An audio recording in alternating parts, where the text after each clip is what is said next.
Bonsoir à tous, ravi de vous retrouver pour la conférence de presse d'après-course du prix d'Amérique Legend Race. Marine, ravi d'être à vos côtés. Ravi d'être avec vous, Laurent, ravi d'être avec vous pour ce moment. C'est vrai qu'on le rappelle, qui s'appelle conférence de presse, parce que la presse est là. Bien sûr, mesdames, messieurs qui êtes présents devant nous, vous aurez le micro tendu et n'hésitez pas à poser vos questions aux 3 hommes qui vont nous rejoindre, 4 même. Mais c'est aussi pour tous ceux qui nous regardent et qui reverront peut-être le replay, l'occasion de passer un moment privilégié avec ceux qui marquent cette édition 2024 du prix d'Amérique Legend Race. Exactement. Et puis alors, chose importante, bien sûr, quand vous posez vos questions, vous présentez votre média. Ceux qui sont également avec nous via Zoom peuvent poser des questions. Elles seront relayées auprès des professionnels. Avant de démarrer, on va saluer bien sûr les partenaires, sponsors titres, partenaires titres, le PMU bien sûr, les partenaires médias RMC, 20 minutes, Equidia et M6, et puis les fournisseurs officiels WTW et JetBlue qui étaient avec nous aussi aujourd'hui. Écoutez, vous l'avez dit, on va tout de suite avoir le plaisir aussi d'accueillir donc 2 membres du podium de l'arrivée de cette édition 2024. Je vous laisse les citer. Le premier. Le premier qui va nous rejoindre, parce que vous savez évidemment, nos gagnants sont très demandés par tous les médias présents notamment. Le premier qui va nous rejoindre, il a fait quelque chose de formidable avec Hokkaido JL aujourd'hui. C'est David Thomin, 2e de cette édition 2024 du prix d'Amérique Legend Race. Voilà, on peut l'applaudir. Médaille d'argent. Très belle performance pour David Thomin qui avait déjà réalisé un podium dans ce prix d'Amérique où il avait terminé 3e. Il monte au classement, il passe à la 2e place. Et il le disait hors micro il y a quelques minutes, peut-être l'année prochaine la première, on lui souhaite en tout cas. Je rappelle bien sûr et je salue encore tous ceux qui sont avec nous sur le Facebook du Trot, le Facebook d'Equidia et sur le flux événementiel d'Equidia. David, bon, heureux. Alors Björn est arrivé, on me dit, c'est ça? Ah oui, Marianne, oui, c'est important. Marianne, c'est important de le dire, va pouvoir traduire les questions. Je vous laisse l'expliquer, Marianne. So, dear all, we are all delighted to welcome you on the occasion of the press conference for the Prix d'Amérique Legend Race. If you want to listen in English, you can click on the bottom of your screen and choose the English channel. Do not hesitate to ask your question. Please introduce yourself, tell the name of your media and your name. Voilà, ça s'adresse à ceux aussi qui nous écoutent, qui sont avec nous via Zoom. Alors David, je le disais, état d'esprit là, 2 heures après la course, après cette 2e place avec Hokkaido JL, les premières idées qui vous viennent, que vous avez envie de partager avec nous. Maintenant, juste un grand soulagement, le cheval a fait une superbe valeur. On a eu un déroulement de course correct. Voilà, on a été un petit peu dans les coups, mais c'est peut-être ce qui nous a fait être 2e. Donc pas de regret et dans une superbe 2e place. David, on a l'impression que Hokkaido, c'est dans ces grandes compétitions, dans ces gros moments-là, qu'il est capable de se montrer relativement maniable. Parce que ce finish que vous faites, certains me disaient dans le public, on avait l'impression d'être dans un jeu vidéo en fait et de faire slalomer le cheval comme ça pour pouvoir faire cette ligne droite. Et il a eu cette maniabilité aujourd'hui incroyable qui vous a permis de faire cette ligne droite qui fait partie des plus belles notes de l'épreuve. Il y a peut-être Gohan Boy qui n'intervient pas à l'arrivée mais qui fait quelque chose d'incroyable. Il a été non seulement très maniable aujourd'hui et ça, c'est pas toujours la spécialité d'Hokkaido. Oui, c'est ça. Le cheval avait quelques petits soucis ces derniers temps et son entraîneur a changé pas mal d'artifices, de méthodes d'entraînement et ça a été vraiment bénéfique. Alors Björn vient de nous rejoindre. Björn, welcome. Voilà, vous terminez 3e. Avec on peut l'applaudir quand même parce que... Voilà, merci de bronze. Alors maintenant qu'ils sont tous les deux là, on va voir les 500 derniers mètres de la course. Comme ça, on va voir en détail la progression dont vous avez parlé. Puis on va réagir ensuite et vous allez poser vos questions bien sûr. Allez, c'est parti, les images. Eilmery qui gère bien cette pression, attention à Joviality, début de la ligne droite finale. Eilmery qui résiste pour l'instant au favori d'Aoutiar, mais Clément Duval d'Estaing semble avoir beaucoup de ressources. Kerberry est lancé, attention à lui, il vient vite. Ampia Médésem également qui va tenter de venir, rien n'est fait. Eilmery, Daoutiar, Ampia Médésem ou Kerberry qui vient vite avec Ida Aoutiar qui a pris nettement l'avantage. Ida Aoutiar qui file peut-être vers une première étoile. Il est poursuivi par Kerberry, Daoutiar, Joviality, Hokkaido JL également qui termine vite, mais Ida Aoutiar va remporter ce prix d'Amérique. C'est fait pour Ida Aoutiar. Premier prix d'Amérique pour Ida Aoutiar, pour Clément Duval d'Estaing. Une victoire attendue, une superbe victoire. Voilà, ça donne des émotions encore une fois. C'est vrai que c'est incroyable cette course. Björn, racontez-nous comment vous avez vécu cette édition 2024 dans votre sulky. C'était une course exceptionnelle parce que si on garde la course comme on a fait maintenant, c'est difficile à dire qui va être premier, deuxième, troisième, quatrième. Parce qu'on était dans complètement différentes places, tous.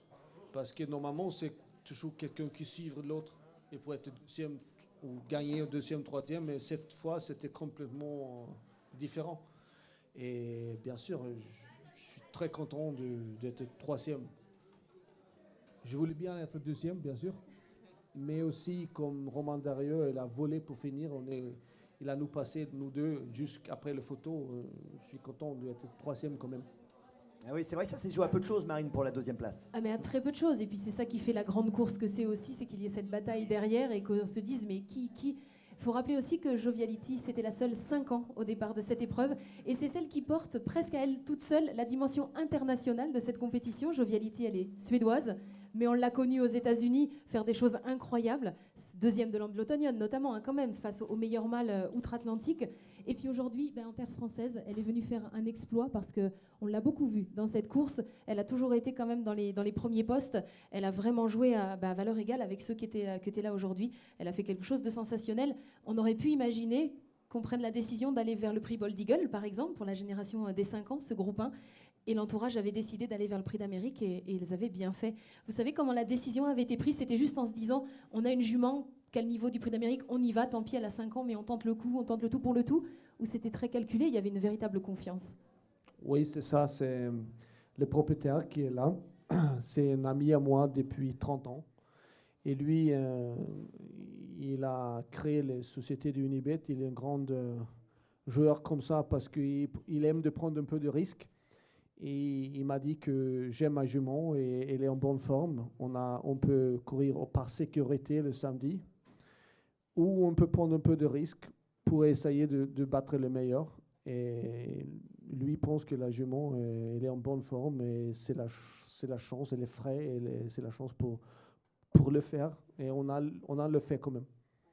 On va continuer avec David aussi, puis je tiens à dire que Clément Duval-Destin et Thierry Duval-Destin seront avec nous dans quelques minutes pour Bien parler sûr. de la victoire. David, au Caïdo Giel, durant ce meeting, je trouve qu'en fait, il y a eu du chaud, il y a eu du froid. Vous avez eu des moments de doute, je suppose, avec lui. Bah oui, déjà il a démarré son meeting en étant premier disqualifié suite à une enquête. Donc ça démarrait mal. Après il a pris une superbe troisième place dans le Prix de Bretagne. Et derrière, voilà, il s'est contrarié. Il était bien physiquement, mais pas bien peut-être dans sa tête. Donc voilà, tout a été remis en ordre. L'autre jour, je pense qu'il manquait d'un vrai parcours. Donc c'est pour ça qu'il n'a pas vraiment fini. Il n'était pas déféré des 4 en plus. Donc non, je partais quand même assez confiant au moins pour les belles places. Et puis c'est important aussi de mettre en valeur la casaque de Jean-Luc, qui est un grand passionné, un grand propriétaire. Vous devez être fier de l'avoir amené sur le podium, cette casaque. Bah oui, cet été, on a réussi à gagner le premier groupe 1 à l'attelage pour cette belle casaque. Et là, on prend une superbe deuxième place. Je crois qu'il avait déjà été deuxième une fois. Mais non, je pense que je ne l'ai pas encore contacté, mais je pense qu'il doit être très, très ravi. Voilà, c'est important aussi de retrouver ce genre de casaque à l'arrivée, Marine. Évidemment, parce que ce sont des casaques un peu historiques maintenant, on peut le dire comme ça. Pour Hokkaido, il y a quelque chose peut-être aussi qui finalement, le timing a été le bon. La troisième place dans le Prix de Bretagne, c'était assez tôt finalement, ça vous donnait l'ouverture, c'était fait. Après, il y avait tout le temps pour le préparer, bon, même si on l'a vu peut-être en dessous, mais finalement, heureusement que la qualification avait donné le ticket d'entrée très rapidement, parce que mine de rien, même si les semaines passaient, vous saviez que vous seriez au départ et que finalement, il y avait le temps quand même de le préparer. C'est peut-être un plus, même pour vous en tant que driver, de savoir que, bon, ça y est, c'est fait, on ne court pas après les dernières qualifs, les derniers instants, mais qu'on a finalement le temps aussi un peu de se préparer. Oui, je pense. Voilà, on s'est qualifié d'entrée et après, on ne voit pas la course pareil. Hein. Le cheval a toujours couru pour bien faire, mais sans avoir trop des parcours difficiles. En plus, il m'a donné quelques difficultés, donc il n'a pas vraiment couru cet hiver. Donc on est arrivé avec un petit peu de fraîcheur, si on peut le dire. Et on a vu le résultat aujourd'hui. On va se tourner vers vous, bien sûr, dans la salle et puis sur Zoom. Si vous voulez poser vos questions, n'hésitez pas. À tout moment, vous pouvez intervenir. Je regarde vers le Zoom également si nous avons des questions qui sont posées pour le moment. Peut-être ici, Fabien Caillé pour donc 24 heures au trot. Oui, une question pour Bjorn. Bjorn, tu as un regard international, voire mondial sur les courses. Idiot Tiar est-il le meilleur cheval du monde? Oui, je peux dire oui, parce que comme il a fait aujourd'hui, c'était vraiment impressionnant. Et c'est difficile à trouver un cheval qui fait mieux que cela qu'il a fait aujourd'hui. Et bien sûr, il est un des meilleurs, bien sûr. Moi, j'ai une autre question, Bjorn. Bon, c'est une question délicate, mais je vous la pose. Si Sun Moteur avait été présent aujourd'hui, il aurait pu être où, à votre avis? Ça veut dire quoi? Pardon. Si Saint-Moteur avait participé à la course, Ouais. il aurait terminé, selon vous, il aurait pu finir où? C'est une question difficile. Hein, j'en ai Je conscience. sais, c'est difficile, c'est facile d'être comme ça maintenant quand on n'a pas couru. Bien sûr, mais je sais que mon cheval, il a une grande capacité. Et bien sûr, avec la course comme elle a été aujourd'hui, je pense qu'il peut être avec eux pour finir, bien sûr. Et quand on est avec eux, on peut être sur le podium, premier, deuxième ou troisième. Oui, on rêve de le faire l'année prochaine. Très bien. D'autres questions, bien sûr. N'hésitez pas à poser vos questions. Monsieur là-bas, on peut donner le micro peut-être au monsieur qui est au fond. On vous l'apporte. Voilà. Si vous pouvez vous présenter, merci. Merci, Max Stocker de la radio bavaroise à Munich en Allemagne. J'ai une question pour Monsieur David Thomas. Si j'ai bien compris, vous n'êtes pas tellement surpris par la course, le résultat de votre cheval. Même si les 2 dernières préparatoires n'étaient pas tellement bien, qu'est-ce que vous avez changé ou qu'est-ce que l'entraîneur a changé pour préparer le cheval comme il a fait aujourd'hui? Il a changé juste un petit peu l'arnachement, pas grand-chose. Il a changé par contre sa façon de le travailler. Il allait beaucoup à la plage, il est revenu sur une piste pour vraiment l'habituer à vraiment tourner. Et il trouvait son cheval vraiment sur la montante. Au 8, il était vraiment parfait, très tonique, très souple, bien dans sa tête. Et non, franchement, je partais vraiment confiant, au moins pour les belles places. Voilà, n'hésitez pas à poser vos questions. Et petite question, David, c'est prématuré cette question, mais je vous la pose quand même. Vous avez le sentiment qu'il pourrait enchaîner sur le prix de France et le prix de Paris au Caïdo? À chaud, je sais pas, mais on a vu cet été qu'il avait remporté le prix René Balliard sur 2100 mètres Autostar. Je pense que c'est une vraie belle distance pour lui aussi. Donc je pense que si le cheval a bien récupéré, il sera présent. Et pour Joviality, il y a eu un échange à ce sujet. Joviality pourrait être là dans le prix de France dans 15 jours. Je pense, oui. Il a très bien récupéré après la course. C'est vite fait. Il a bien récupéré. Après, ça c'est à le propriétaire et l'entraîneur de prendre la décision. Mais pour moi, oui, bien sûr. Bon, on a hâte de savoir. Oui. On disait tout à l'heure que Joviality était la plus internationale. Alors, il y a son parcours sportif, bien sûr, de la Suède aux États-Unis, la Suède et puis la France aujourd'hui où elle fait quelque chose. Et elle est un petit cocorico, il y a du sang français dans cette jument, puisqu'on avait regardé sa grand-mère, c'est Jovelinotte. Alors voilà, il y avait quelque chose qui la prédestinait peut-être quand même à venir briller en France, et peut-être dans les compétitions à venir. La récupération, en tout cas, semble nous dire qu'elle sera présente au Prix de France et probablement assez redoutable. Voilà, est-ce qu'il y a d'autres questions? On se tourne vers la conférence via Zoom également, si il y a d'autres questions. N'hésitez pas à poser vos questions rapidement, puisqu'après on va accueillir Clément du Val d'Estaing. Et nous allons libérer Björn Goop qui est attendu sur un plateau télé également. Bon, on va les libérer tous les deux. Alors merci en tout cas à Björn Goop et David Thomas d'être venus. Merci et bravo nous encore. voir. On peut les applaudir. Ils terminent 2e et 3e, je le rappelle, aujourd'hui du Prix d'Amérique Legend Race 2024. Merci David, merci Björn. Petite photo avec les 3, me demande-t-on. Clément, si vous pouvez venir pour la photo. Voilà, photo avec Clément, avec Björn et avec David. Vous voulez qu'ils s'approchent ou ça va? Voilà, on va essayer de faire la photo au mieux. Et on peut faire un peu de bruit là encore hein, pour ce podium. Voilà, superbe podium. Et puis on libère donc Björn et David. Merci David, merci Björn. Clément s'installe, Thierry va s'installer également, Thierry du Val d'Estaing qui va nous rejoindre. Et on va donc poursuivre avec les vainqueurs. Voilà. Voilà, et le propriétaire de Joviality vient qui fait la aux haine côtés odeur de Thierry. Et voilà, il veut faire une photo, c'est ça peut-être? Avec les vainqueurs, voilà une photo avec le propriétaire de Joviality, Thierry, Clément et Björn. Voilà, on peut applaudir encore parce que c'est une belle image. Elle est là la dimension très internationale de cette compétition. Merci. Allez, on accueille donc Clément et Thierry. Clément et Thierry, ce qu'on va faire, parce que on a montré tout à l'heure les images à Björn et David, et puis je pense qu'on ne va pas s'en lasser de les revoir ces images. On va revoir les 500 derniers mètres, histoire de se mettre dans l'ambiance avant d'échanger avec vous. Les 500 derniers mètres, on y va, c'est parti. Eilmeri qui gère bien cette pression. Attention à Joviality. Début de la ligne droite finale. Eilmeri qui résiste pour l'instant au favori d'Aoutiar, mais Clément Duval d'Estaing semble avoir beaucoup de ressources. Soukerberry est lancé, attention à lui, il vient vite. Ampiam et DSM également qui va tenter de venir, rien n'est fait. Eilmeri, Daoutiar, Ampiam et DSM, ou Soukerberry qui vient vite avec Idaoutiar qui a pris nettement l'avantage. Idaoutiar qui file peut-être vers une première étoile. Il est poursuivi par Soukerberry, Idaoutiar, Joviality, Hokkaido Gel également qui termine vite, mais Idaoutiar va remporter ce prix d'Amérique. C'est fait pour Idaoutiar. Premier prix d'Amérique pour Idaoutiar, pour Clément Duval d'Estaing. Une victoire attendue, une superbe victoire. Eh oui, Allez, ça ouais, s'applaudit. encore, hein. Ça s'applaudit. Je vois Fabien Caillé qui a le bonnet Idaoutiar. Il est aux couleurs de la Kazakh Sevestre. Clément, bon bah voilà, ça y est, c'est gagné. Sur le podium, vous commencez à réaliser. Et là, où en êtes-vous? Bah pour ma part, ça va plutôt pas mal. Non, on réalise gentiment. C'est une dure journée, c'était une longue journée. Et puis voilà, puis on est content que ça se termine très bien.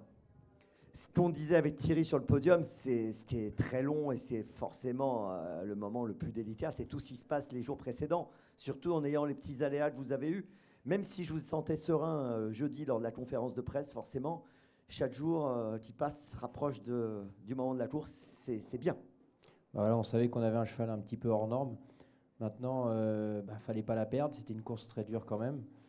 Voilà. Après, on était content aussi que le jour J arrive parce que on en entendait de toutes parts. Et puis, on était content aussi que la course soit finie pour relâcher un peu la pression. Ouais, beaucoup de pression justement avant de rentrer un petit peu, si on remonte un petit peu dans le temps pour ceux qui nous suivent aussi via les différents réseaux sociaux, comment s'organise le travail entre vous deux à l'écurie? Parce qu'il y a un nom d'entraîneur, il y a un driver, mais vous travaillez ensemble. Oui, vous travaillez à trois. Comment s'organise le travail à l'écurie autour d'Idaoutiar? Comment s'est construit finalement cette préparation pour être au top le jour J? Comment vous vous répartissez le travail? Eh ben, disons que Idao, la chance qu'on a, c'est que c'est un cheval qu'on n'a pas besoin forcément de beaucoup travailler. Donc ça déjà, c'est un point qui est super important. Et puis après, ensuite, on essaye on travaille un petit peu chacun notre tour. Voilà, on essaye pour pas que le cheval il s'habitue trop à une main. Et puis, globalement, c'est pas un cheval qui est très compliqué à entraîner. C'est un cheval qui est adorable, qui a un super mental. Donc, entraîner d'Aoutiar, ça va. Thierry, donc prix de Belgique, le cheval ne court pas. C'était la 6e qualif. Ensuite, on apprend qu'il a toussé, qu'il toussote un peu, etc. Vous pouvez nous raconter, maintenant qu'on est un peu libéré, ce qui s'est passé concrètement et comment ça s'est passé pour votre équipe, pour vous, ces jours-là, ces 15 derniers jours? Ça a été un petit peu long. Moi, j'ai été un peu nerveux.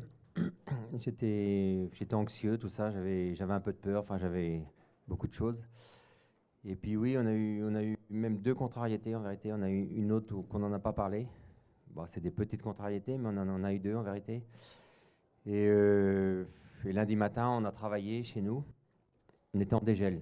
On n'avait aucune piste de bonne. Mais bon, c'était le jour où il travaillait, donc on s'est tenu au programme. On n'a pas fait du super boulot ce jour-là. On a fait son travail quand même. Et puis il a retravaillé jeudi chez nous. La piste était très bonne. On a fait léger jeudi et le cheval était très bien jeudi. Il était très bien, il était dynamique. Voilà. Après, on s'est dit on va avoir confiance au cheval quand même. Il faut lui faire confiance à ce cheval parce qu'il a un truc de plus, quoi. La deuxième petite contrariété, c'est indiscret de vous demander ce que c'est ou on peut le savoir? Non, là. D'accord. Non, mais on a eu un petit truc qui nous a chagriné, ouais. Et une question que je vous pose aussi, est-ce qu'à un moment donné, durant ces 15 jours, et même quasiment dans la dernière semaine, vous vous êtes dit on ne va pas courir? Non, on était. On a eu la deuxième chose dont on n'a pas parlé, et là, on a été pendant 6 heures, on ne savait pas trop où on en était, quoi. Il s'était mis un coup, il marchait mal. Alors on ne sait pas comment, c'est un truc de fou.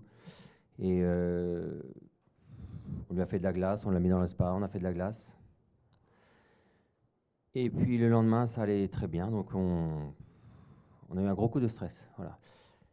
Et on savait qu'on allait courir, sauf cette deuxième petite chose qui est venue, on n'en a pas du tout parlé d'autre chose, parce que ça, c'était C'était stressant, mais sinon, non, on savait qu'on allait courir. Malgré le léger virus qu'il a eu il y a 3 semaines, on savait qu'on allait courir. Ouais. Et bon, on le sait, vous êtes très perfectionniste, c'est formidable. Et puis moi, je suis admiratif de cette fluidité entre vous, Clément et Théo, c'est admirable. Ça fait rêver, je pense que tous les parents qui sont là rêveraient de vivre ce que vous vivez en famille.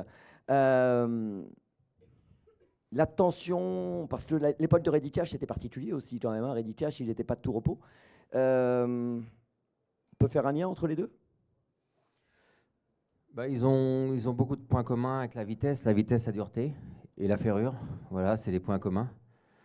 Après, au quotidien, c'est des choses différents. Voilà, mais déjà, ils ont ces 3 points communs-là, ça les rapproche énormément. Ouais. Mmh. Alors, des questions dans la salle, bien sûr. N'hésitez pas sur Zoom. Et également, vous pouvez intervenir quand vous le souhaitez, bien sûr. On va poursuivre Marine. Oui, alors vous faisiez le lien avec Reddy Cash. Aujourd'hui, Thierry, surtout à vous que je m'adresse, mais vous réalisez que le nom du Val d'Estaing rentre encore davantage dans l'histoire des courses parce que ce n'est plus que dans la colonne entraîneur, mais dans la colonne driver également. C'est quelque chose quand même. Il y a des grands noms comme ça qui nous reviennent tout le temps des courses. Plus que jamais, vous en faites partie. Vous étiez l'homme de Reddy Cash, mais aujourd'hui, il y a quelque chose de nouveau qui s'écrit. Bah ouais, exactement. Reddy Cash, moi je l'ai eu à 5 ans, donc j'ai pas participé au début de carrière. Là, Idaho, je l'ai vu avant qu'il passe aux ventes. J'ai été chez Chognou avant qu'il passe aux ventes. Bon, il me plaisait. Bon, j'ai talté le terrain pour essayer de l'acheter avant les ventes, hein, pour être honnête. Mais ça, même Chognou, on s'était engagé, donc elle l'a emmené aux ventes. Mais si j'avais pu le prendre avant les ventes, voilà. Bon, et bah, du coup, j'ai été aux ventes et je l'ai acheté ce jour-là, quoi. Voilà. Donc ce sont un peu vos bébés qui s'illustrent aujourd'hui. Ouais, et puis voilà, on l'a dressé, on l'a débourré, on l'a qualifié, on l'a préservé aussi. Hein. Et donc là maintenant, il a 6 ans et bon, on a perdu des courses déjà avec, c'est sûr, mais on ne cherche pas à toutes les gagner. Hein. Je l'ai toujours dit dès le début, on n'est pas dans l'optique à faire go, go, go à chaque fois. Moi, ce que j'aimerais, c'est qu'il dure longtemps maintenant. Évidemment, on le comprend. Vous savez, j'étais à côté de sportifs que j'ai eu l'occasion de vous présenter au passage tout à l'heure dans les tribunes. Il y avait des rugbyman, des basketteurs, etc. Et puis à un moment, on expliquait. Puis au passage du poteau, il y en a un qui me dit « Ah ouais, c'est du lourd quand même ». Et j'ai dit « Si tu savais, c'est du lourd parce que c'est le cheval qui est le ferré le plus lourd ». On le rappelle encore une fois. Rappelez-nous exactement combien sous les intérieurs qu'il a encore aujourd'hui et qui rehausse encore un peu plus l'exploit. 238 avant course. Peut-être 232, 230 après course. Ouais, c'est sacrée performance. On revient sur le déroulement de la course aussi peut-être. Est-ce qu'à un moment donné, vous êtes inquiété? On va peut-être parler tout d'abord du départ. Comment ça s'est passé pour vous ce départ? Où il y a eu un peu de temps avant que tout le monde se mette vraiment bien en place. Départ assez compliqué parce que moi j'ai une barre américaine et je peux que tourner à gauche. Je peux pas tourner à droite. Et or, quand on rentre et on ressort, les chevaux qui veulent volter en dehors tournent à droite. Parce que c'est plus rapide pour rechoper le dehors, en fait. Tous les chevaux qui tournent à gauche, dans la grande majorité du temps, c'est les chevaux qui vont volter soit au milieu, soit en dedans de la piste. Or, moi, j'ai envie de monter en dehors et je suis obligé d'aller à gauche. Donc là, c'est compliqué, il faut que je me dépêche. Donc c'est pour ça que sur les 2 ou 3 mauvaises tentatives, si on regarde bien, je me dépêche le plus vite possible pour rechoper, entre guillemets, pour essayer de partir en dehors. Mon cheval m'a déjà fait des petites blagues par le passé au départ, donc je ne peux pas me permettre de prendre un risque et de partir à la corde. Donc voilà, première partie de parcours, donc du coup dans les raquettes assez compliqué. Après, une fois que je pars, je vois Custard du André est au galop. Et pour moi, j'avais prévu que ce cheval-là aille devant. Alors peut-être qu'il n'aurait pas été devant, mais moi c'est ce que j'avais prévu. Du coup, ça a beaucoup changé ma philosophie de voir les choses, ce qui fait que je me suis peut-être rapproché un peu plus tôt que prévu. Puis après, on s'est retrouvé nez au vent devant les tribunes. J'ai Isoar Vedake dans mon dos. Le problème, c'est que si je prends la tête trop vite, Isoar Vedake, il va me mettre une dose. Il va me forcer. Donc j'avais tout intérêt à attendre. C'est pas grave, je suis en épaisseur, mais j'essaye de préserver un bout, entre guillemets. Et puis une fois que j'arrive à rabattre en deuxième épaisseur, j'ai Isor Vedake à gérer. Lui, c'est un rouleau compresseur, il faut qu'il déroule. Donc j'essaye de calmer le jeu, parce qu'il ne faut pas non plus qu'on lâche tout dans la montée. Et puis on arrive à tempérer un petit peu, mais pas trop non plus. Et puis après, je vois qu'Isor Vedake, dans le nez tournant, il est fatigué. Je sais que j'ai Empia dans mon dos, donc je calme, parce que pour moi, avant la course, c'est la jument que je craignais le plus. Elle avait fait une préparation parfaite. Franck, il avait bien préparé son truc. C'est un homme de prix d'Amérique, donc je m'en méfie beaucoup. Et puis donc j'ai Empia dans mon dos, et alors du coup j'attends. Et puis au bout d'un moment, il faut y aller. Et puis là, mon cheval était plus fort que les autres, tout simplement. Et à quel moment vous vous dites c'est fait? Et moi, je pousse. Je fais un petit peu abstraction de l'environnement. Je pousse. Et après, je vois qu'à 50 mètres du poteau, je jette un tout petit coup d'œil à gauche. Je vois que c'est bon, et là, je sais que c'est bon. C'est là aussi qu'on voit. On était sur le sulky là quand même. Là, vraiment, c'est chouette. Ça nous met les. J'ai essayé de détailler au mieux. Super. C'est parfait. Voilà. Iddao aussi, il a progressé, j'ai l'impression, dans ses phases finales de course, parce que parfois, quand vous arriviez en tête, lui, il avait tendance à dire « Ouh, c'est fait, quoi. On les a tous doublés, on arrête là. » Et pas forcément aller jusqu'au poteau. Et ça, vous l'aviez bien appris aussi. C'est peut-être ce qui vous a fait garder aussi. Vous disiez tout à l'heure, j'étais dans ma bulle jusqu'au passage du poteau parce qu'il fallait pas. Il a progressé en ça, où il y a encore vraiment besoin de ne pas le lâcher, parce que vous sentiriez qu'il irait vite à se redescendre un petit peu. De toute façon, Iddao Tiar, c'est un cheval qui ne gagnera jamais de 10 longueurs. C'est-à-dire que si le cheval avec qui il fait la lutte dans la ligne d'arrivée, il marche 13, Iddao il va marcher 13. Si le cheval il marche 12, Iddao il va marcher 12. Si le cheval il marche 11, il va marcher 11. Donc c'est un cheval qui se contente du minimum, et c'est ce qui fait aussi sa force. Il gagne toujours du minimum, mais il gagne. Donc c'est un super cheval, il est invaincu en 2023 quand il ne fait pas de faute. Donc non, moi j'étais relativement assez confiant.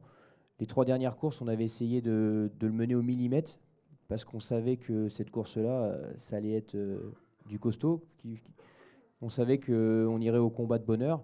Donc c'est pour ça que les 3 dernières courses, on a vraiment essayé de gagner du minimum, d'essayer de le préserver au maximum. On n'est pas touché à une seule ficelle, ni des bouches-oreilles, ni œillères descendantes. Ouais, même là, pour le prix d'Amérique, c'est ce que j'allais vous demander, là, comment ça s'est joué, parce que vous n'aviez jamais utilisé ni le débouche-oreille, ni les œillères ces 3-4 dernières courses, quasiment. C'est ça. Là, j'ai tout tiré. Là, non, il avait mal réglé les œillères, il n'y en a qu'une qui est descendue. Oui, alors ça, c'est vrai aussi. Ah oui, voilà, parce que j'ai pas eu le temps de revoir la course, mais on m'a dit, il y a eu des petits... Bon, ça, c'est juste pour que ce soit encore plus palpitant et qu'à la fin, vous puissiez encore plus savourer. Bon, en tout cas, Thierry, voilà, on voit qu'il y a toujours des petites choses qui peuvent se passer, même dans des petits détails comme ça. Et voilà, bon, là, il n'y a pas de préjudice, heureusement. Je voulais aussi qu'on mette en valeur, en avant l'élevage Chaugnon, quand même, Madame Chaugnon, qui a vécu cette aventure avec son fils. C'est extraordinaire, un élevage qui a 50 ans, qui a marqué de son empreinte les courses. Je sais que vous êtes très attaché à cet élevage. Quelques mots. Bien sûr, et en plus, c'est une femme, elle est seule, et gérer un haras quand on est une femme, c'est pas facile. Hein. Et donc, elle a beaucoup de mérite d'avoir réussi à tenir sa boutique, comme on dit, et de ne pas se laisser manger, quoi. Donc, félicitations à elle, ouais. Elle est passionnée, hein, elle était très, très émue. Énorme, passionnée, elle est bavarde, elle est adorable, Mme Chaugnon, ouais. Et ce qui est formidable, c'est qu'elle vit ça aussi en famille. Son fils est là, on sent qu'il est heureux d'être là, et on sent qu'il a envie. Voilà, il y va maintenant, il ne va pas s'arrêter. Bien sûr, et puis on va dire que c'est un élevage qu'on entendait un petit peu moins parler, donc là il est sur le devant de la scène. Bon, c'est pareil, Iddao, on va dire ça tombe sur un petit propriétaire, donc c'est bien aussi, au trop un petit propriétaire peut avoir un crack, voilà. Au trop ça arrive fréquemment, donc ça fait partie aussi de la belle histoire, ouais. C'est vrai que c'est assez incroyable, Marine. Monsieur Sevestre, il me disait sur le podium tout à l'heure, j'ai un cheval en activité, et ce cheval, c'est Iddao Tiar. Alors c'est incroyable. Mais c'est la magie des courses au trot notamment, vous le disiez, hein, des entre guillemets petits propriétaires où l'aventure peut des fois se révéler avec des chevaux qui n'ont même pas des origines de grands. Voilà, Severino avait pris part à des prix d'Amérique il a peut-être fait 6-7e, je crois, au mieux. Et là, aujourd'hui, son fils fait bien mieux. On peut rêver, et c'est ça qui est chouette. C'est beaucoup de choses qui se conjuguent, bien sûr, qui viennent jouer les unes les autres. Et grâce aux photographes, notamment Pierre Costavadi qui est là, moi j'ai une anecdote à vous raconter pour Monsieur Sevestre quand même, qu'on voit rarement posé à côté de son cheval.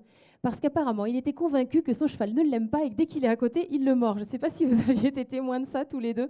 Mais alors, monsieur Sevestre, non, je ne l'embête pas parce qu'il ne m'aime pas. Je le vois bien, il me mord, je reste à distance. Mais là, aujourd'hui, il a fait sa photo avec son cheval. Alors, quand vous verrez monsieur Sevestre en photo à côté de son cheval, vous saurez ce que ça représente aussi pour lui. Il ne voulait jamais le déranger, jamais l'embêter et dire non, je crois qu'il ne m'aime pas, alors je ne le perturbe pas, je reste à distance. Ouais, mais aujourd'hui, quand même, ça se fêtait et ça y est, il a pu l'approcher et tout s'est bien passé. Et tout à l'heure, on parlait du prix d'achat du cheval. À Anguien, je me souviens que M. Sevestre m'avait donné le prix. J'ai plus le prix exact en tête. Voilà, 27 000 euros. Donc c'est de l'argent, bien sûr, c'est quand même de l'argent. Mais 27 000 euros et on a un cheval comme ça, c'est extraordinaire. Et puis on le sait, on peut aussi avoir des associations, etc. C'est comme vous le dites, c'est possible. C'est ça qui est formidable. Je me tourne vers vous. On va vous amener le micro. Vous allez pouvoir poser votre question sur Zoom. N'hésitez pas aussi à poser vos questions si vous le souhaitez. Bien sûr, elles seront relayées si vous pouvez vous présenter, bien sûr. Merci Raphaël. C'est bon, ça marche. Merci Raphaël Freinet, Ouest France. J'ai une petite question pour tous les deux. On a beaucoup parlé de Ready Cash. C'est évidemment compliqué de ne pas faire le rapprochement. Est-ce que vous avez le sentiment qu'Idaho, aujourd'hui, met un pied dans la légende? Disons que c'était en 2011-2012, donc il y a 12 ans. Ils ont beaucoup de points communs, hein. Après, Ready Cash, c'était une légende, hein. C'était hors norme. Maintenant, Idaho, il va écrire sa propre histoire, hein. Je pense qu'il peut écrire son histoire à lui et elle sera bien aussi. Il va aller vers le Prix de France? Oui. D'accord. Oui, là on va rafraîchir le mieux qu'on peut. Il n'a pas besoin de beaucoup de travail, ce cheval-là. On se le dit tout le temps, mais il faut éviter de le surentraîner. Il faut garder sa réserve de vitesse, quoi. Il faut garder sa réserve de vitesse. Il faut essayer de se retenir de presque rien faire chez nous. Et normalement, c'est ce qu'on va faire jusqu'au Prix de France, oui. Il y avait beaucoup de supporters pour Idaho Tillard qui étaient sur l'hippodrome. Il y en a un qui est venu me voir plusieurs fois dans la journée. Il s'appelle Florian, il vient de Lens. Et il m'a dit, Idaho Tillard va gagner, ça c'était clair pour lui. Et il m'a dit, il va faire la triple couronne cette année. Est-ce qu'il a raison de dire ça? On ne courra pas le Prix de Paris. On aura la sélection à la place. Ouais. Donc c'est pas mal aussi. Mais hein. pas de Prix de Paris, c'est sûr. Non, c'est pas de Prix de Paris. Et Prix de France, déjà Prix de France, Prix de sélection. Et puis s'il est toujours en forme, on ira peut-être faire un petit tour à Cagnes-sur-Mer. Voilà, mais ça fait déjà encore beaucoup. Et ça fait. Ou pas. La course d'aujourd'hui, elle a peut-être été dure. On verra ça demain s'il a bien mangé et tout ça. Il a l'air frais, le cheval, encore, mais voilà, il y a déjà encore le Prix de France, j'espère beaucoup, et puis peut-être la sélection. Ouais. Bon, on va suivre ça. La sélection, c'est le 2 mars, hein, je précise. Une question là-bas. Max Stocker de la radio bavaroise en Allemagne, à Munich. À les deux messieurs. Monsieur entraîneur, vous avez parlé du stress pendant la préparation. Est-ce que vous avez aussi du stress pendant la course en voyant que votre cheval est en deuxième, né au vent, parce que ce n'était pas une course facile, le déroulement n'était pas facile. Et au driver, Eric Raffin a dit que quand j'ai regardé mon adversaire à ma côté, il se promenait. Et j'ai aperçu que la messe était dite pour moi. C'est vrai?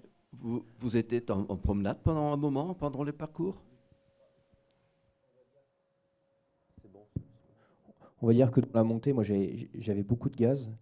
J'ai essayé un petit peu de contenir mon adversaire de droite. Et c'est vrai que je crois que vous teniez un peu plus haut, voilà, c'est ça. C'est l'antenne qui doit être bloquée. Et à un moment donné, j'ai regardé Eric Raffin, il m'a regardé, j'ai fait un clin d'œil et, et il m'a fait un sourire. Et puis, voilà, je pense qu'il a compris le message. Et Thierry, par rapport à la première question de monsieur? Oui, j'étais très inquiet. En Pierre MDSM, dans notre dos, c'était la jument qu'on craignait le plus, nous. Et j'ai dit, mais mon Franck Nivard, il va nous manger, quoi. Et là, je pensais qu'Idaho allait être fatigué vraiment pour finir. Et aujourd'hui, Idaho a fait la meilleure performance de toute sa carrière, hein. C'est aujourd'hui dans ce Prix d'Amérique. Ouais. Question? Ah, on vous entend pas. On va. Allez-y, ça va marcher. Oui, Thierry, de Clément. Si vous pouvez vous présenter à chaque fois. Burjo Michel pour Paris Turf. Concernant le programme du cheval, il a 6 ans, il vient de remporter le prix d'Amérique. Est-ce qu'un challenge à l'étranger peut être possible cette année? Eh ben, écoutez, il a 6 ans, ça ne sera pas impossible. Voilà. Le cheval est très calme pour tout un tas de choses. Il avait un défaut, c'est qu'il tournait mal à gauche avant. Là, c'est beaucoup mieux, mais à 6 ans, je pense qu'on est capable d'aller faire un tour à l'étranger, peut-être. Est-ce que peut-être tu as déjà une course en tête? Il y a une course que tu aimes en particulier? Non, pour l'instant, non. Non, on va monter les marches une par une. D'accord, merci. D'autres questions parmi vous? Fabien, Caillé, prenez le micro. Donc pour 24 heures au trot, on va vous apporter le micro. Clément, qu'est-ce qui a changé depuis un an? Qu'est-ce qui a changé depuis un an? Beaucoup de choses. Beaucoup de choses. Mon cheval a pris de la maturité, moi aussi. L'année dernière, c'était notre premier prix d'Amérique, donc c'est jamais facile de marquer un but au premier match. Hein. Donc d'une part, et puis voilà, puis mon cheval, je le sentais beaucoup mieux cette année, beaucoup plus en confiance. Et c'est pour ça qu'on était aussi beaucoup plus serein que l'année dernière. Et peut-être qu'avec du recul, si l'année dernière on avait fait notre course avec Idaho, peut-être qu'on n'aurait pas été là aujourd'hui. Parce que, non, mais si l'année dernière on avait fait une course dure, dans le sens où si on avait fait une course dure, peut-être qu'on aurait eu des séquelles et peut-être qu'on n'aurait pas gagné Critérium des 5 ans et puis peut-être qu'on n'aurait pas été premier aujourd'hui. Donc voilà, c'était peut-être un mal pour un bien, si on peut prendre du recul sur tout ça. Vous nous rappelez votre âge, Clément? 25 ans. Et déjà un palmarès magnifique. C'est beau. Hein. Et je rappelle pour ceux qui ne le savent pas, parce que c'est toujours sympa à dire, que moi je me souviens de vous dans les courses de poney trotteur, avec votre frère Théo, avec Nicolas. Voilà, c'est formidable. Et puis dans les courses de poney trotteur, il y a des talents comme vous qui sont issus du monde des courses, mais il y a aussi des jeunes qui ne sont pas issus du monde des courses, qui viennent dans ces courses-là. Et c'est un beau vivier de talents, aussi bien au trot d'ailleurs qu'au galop. Donc vive les courses de poney aussi, hein, quand même. Une belle expérience. C'est vrai. Thierry, vous gardez de bons souvenirs de cette période? Bien sûr, il y avait une bonne équipe. Il y avait aussi le petit Tristan Ouvry, il y avait Robin Bouvier et puis quelques autres. Hein. Il y avait des petits loulous. Ouais, non, c'est chouette, très chouette. Marine, une question. On va vous apporter le micro. Oui, bonsoir Thierry et Clément. Si vous pouvez vous présenter, excusez-moi. Oui, je suis Lena Alerini de Finlande. Très bien. Alors, je pensais au prix donc, de l'auction, 27 000 euros. Est-ce que c'est un prix quand même relativement bas et qu'est-ce qui l'explique? Est-ce que c'est le pédigré ou quoi? Eh bien, ouais, le pédigré maternel est très très très bon, mais Severino paternel, c'est normal, je veux dire ça. C'est pas une top origine. Et après, c'était les ventes de Caen. Les ventes de Caen, c'est pas Deauville. C'est beaucoup moins cher, mais on peut acheter beaucoup de bons chevaux à Caen. Voilà, mais ce cheval-là, je sais pas comment l'expliquer, il est sur des ressorts. Quand on le voit trotter, il rebondit. Puis depuis maintenant qu'on a enlevé l'enraînement, tout ça, mettre une barre, là, c'est plus le même cheval. Mais voilà, son prix d'achat, pour Caen, c'est cher. 27 000 euros pour Caen, c'est cher. Mais voilà, heureusement que j'ai été le voir à l'élevage. Heureusement que je me suis déplacé. Et je vais voir beaucoup de chevaux. Hein. Je vais chez beaucoup d'éleveurs. Ça me prend du temps. Donc voilà, on est récompensé. Le travail, toujours le travail, c'est important. D'autres questions? Allez-y, je vous en prie, on vous apporte le micro. Merci. Michael Brideau pour Province Course 24 heures au trot. Justement, qu'est-ce qui vous avait plu lorsque vous avez été le voir au champ pour l'acheter, pour le suivre et pour aller jusqu'aux ventes de Caen pour l'acheter? Qu'est-ce qui vous avait plu vraiment lorsque vous l'aviez vu dans un champ la première fois? Moi, c'est surtout le physique. Hein, c'est surtout le physique, les aptitudes. Je regarde les origines un petit peu après. Hein, c'est quand même la façon de se déplacer, de trotter. Voilà, il trottait super bien et il y avait une ou deux choses qui m'avaient beaucoup plu sur lui. Voilà, et peu importe le papier, voilà, si on a le coup de cœur, on y va. Hein. Et question par rapport au propriétaire, Monsieur Sevestre, vous l'avez rencontré dans quel cadre? Il voulait acheter un cheval pour Deauville. Il avait un budget très serré et puis voilà, il m'a dit qu'il faut m'en acheter un. Bon, il faut dire qu'il est un petit peu chanceux, quoi. Quand même, il a été, comme dit Clément, au bon endroit au bon moment. Hein. Je ne sais pas s'il s'en rend compte de trop, mais il a vraiment été là au bon moment. Hein. Et tant mieux. Hein. Ça fait un heureux, c'est parfait. Hein. Ah, c'est ça les courses, hein. Il faut un peu de baraka. C'est important, aussi bien dans le déroulement de la compétition qu'au moment de l'achat du cheval potentiellement. Clément, vous avez échangé avec pas mal de pros. Comment ça s'est passé votre retour au vestiaire après la course, après la victoire? Après la course, j'ai pris une douche de champagne en plus. Ça fait du bien. Deux. J'avais vu Bjorn sur le podium commencer à dégoupiller une bouteille. Je me suis dit, tiens, il va aller arroser la foule. Finalement, c'était pour moi. Donc j'avais déjà les 2 poches pleines. Et puis après, retour au vestiaire, top. Hein. J'ai repris une deuxième douche. Et puis après, j'ai été félicité par beaucoup de mes confrères, mes amis. Et voilà, c'était magnifique. Et ce n'est que le début. Ce n'est que le début. Il va y avoir quelques jours aussi pour vous, pour savourer encore tout ça, en gardant, on l'a bien compris, un petit peu la juste pression qui va vous mener jusqu'au prochain rendez-vous dans 15 jours déjà. Il faut s'y projeter. Et puis... on va peut-être terminer là. Oui, rappeler, je ne sais pas s'il y a une dernière question, peut-être, avant que nous nous quittions. Non? Bon, écoutez, on va clore là-dessus. Merci Clément, merci Thierry. On peut encore applaudir les lauréats du prix d'Amérique Legend Race. Merci beaucoup. Il y a une petite séquence complémentaire. Vous allez signer la plaque du vainqueur et la casaque qui va être mise en jeu sur les réseaux sociaux. C'est ça, Loïc? Sur les réseaux sociaux du Trot, hein, on est d'accord?